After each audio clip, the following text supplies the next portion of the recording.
بسم اللہ الرحمن الرحیم۔ السلام علیکم ورحمۃ اللہ وبرکاتہ۔ عزیزان محترم، میری آج کی اس ویڈیو کا عنوان ہے کہ شوہر کا حق سب سے زیادہ ہے۔ میرے دوستو، حضرت عائشہ رضی اللہ تعالی عنہ فرماتی ہیں کہ میں نے رسول اللہ صلی اللہ علیہ وسلم سے پوچھا کہ عورتوں پر سب سے زیادہ حق کس کا ہے؟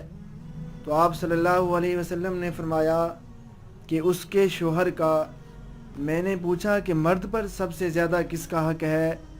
تو آپ صلی اللہ علیہ وسلم نے فرمایا اس کی والدہ کا، یعنی جب تک عورت کی شادی نہ ہو والدین کی خدمت اور اطاعت کا حق ادا کرتی رہے، اور جب شادی ہو جائے اور شوہر کے گھر آ جائے تو اب شوہر کا حق سب سے زیادہ ہو جاتا ہے، اور اس کی خدمت اور رعایت اس کے ذمہ عقد نکاح کی وجہ سے واجب ہو جاتی ہے۔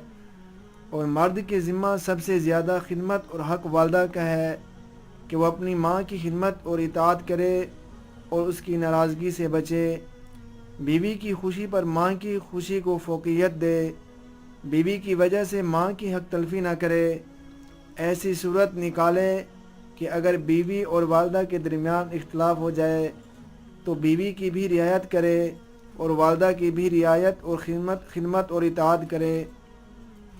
میرے دوستو، یہ خیال رہے کہ رعایت اور خدمت الگ الگ چیز ہے۔ بیوی کی رعایت کرے اور ماں کی اطاعت اور خدمت کرے، بیوی کے مقابلے میں ماں کی رضا کو مقدم رکھے۔ عزیزان محترم، دعا ہے کہ اللہ رب العزت ہم سب کو والدین اور شوہر اور ماں باپ کی خدمت کرنے کی توفیق عطا فرمائے۔ آمین۔